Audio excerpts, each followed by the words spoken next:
Welcome, everybody. This is a Monday on American Sunrise Early Edition. I'm Jake Novak. A lot of news breaking over the weekend, and even earlier this morning. So let's get right to it with my guest, Daily Signal senior editor, Tyler O'Neill. And Tyler, President Trump is starting to get a little upset, I think you could say, at Vladimir Putin.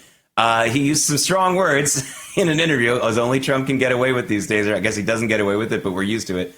Do you think that this is for real? President Trump getting frustrated? It seems like ever since the ceasefire agreement and some of these talks got serious, Putin really hasn't stopped being aggressive towards Ukraine. Do you think President Trump was actually really expecting this all along and just wanted to make a show of trying to make peace and trying to put this thing together? Or is he really a little bit whipsawed by this and truly angry and surprised? Well, I think President Trump knows that making a deal in Ukraine is going to be difficult. And I think that he had this opinion of his relationship with Vladimir Putin, that it was closer. Now, maybe it really is. And I mean, maybe he is going to scare Vladimir Putin with this. I think that President Trump can't be entirely surprised that Putin isn't coming back to the negotiating table. But the important thing here is to remember President Trump's eye is on the prize. He wants peace in Ukraine. And that means that when Vladimir Zelensky is disrespecting him in the White House, he's going to call him out on it. When Vladimir Putin isn't making progress toward peace in Ukraine, he's going to call him out on it. I think everybody who has this mistaken idea that President Trump is Vladimir Putin's puppet is going to be very surprised that no, Trump actually does want peace in Ukraine. He is willing to talk tough with both sides to bring them to the negotiating table. Yeah, I mean, to specifically, I mean, forget about the harsh words and using a little bit of off-color language. To specifically threaten the oil industry in Russia, of course, is a very, very big deal. And Tyler, all along, the United States has had the ability to really, really cripple that industry without even putting in any sanctions. All the United States has to do is tell a bunch of Eastern European and even Western European countries that they should really start taking in our LNG natural gas exports. And that will absolutely undercut Moscow in a very, very serious way. Now, I think one of the things about that is that wouldn't be where the story ends. I mean, Russia could really set off about a lot of mayhem if we did that. But we don't need to even sanction anyone.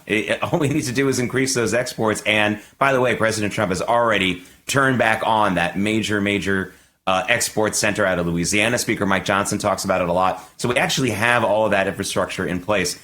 I mean, I think that that's more important than, saying, he's peed off or something like that. I think that you would agree. Oh, yeah. No, I mean, it reminds me early on in the war when Western Europe decided to start taking LNG more from the United States. And then in 2024, early in the year, President Biden makes this decision. Suddenly, he's not going to export American LNG to Europe. And this has everybody shaking their heads because Biden presented himself as a champion for the Ukraine cause. And suddenly, in the name of fighting the climate, he's blocking exports on LNG. It was the worst idea in the world if you actually wanted to cripple Russia.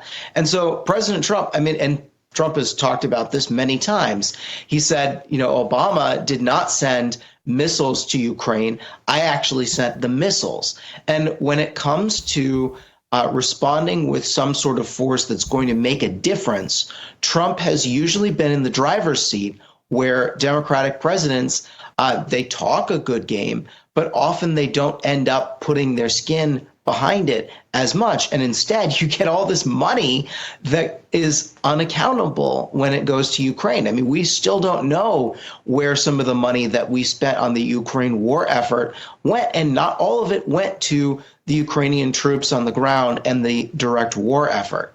So, I mean, Ukraine's a corrupt country. We should have known to some degree that it might not have been able to go directly to the places that it needs to go.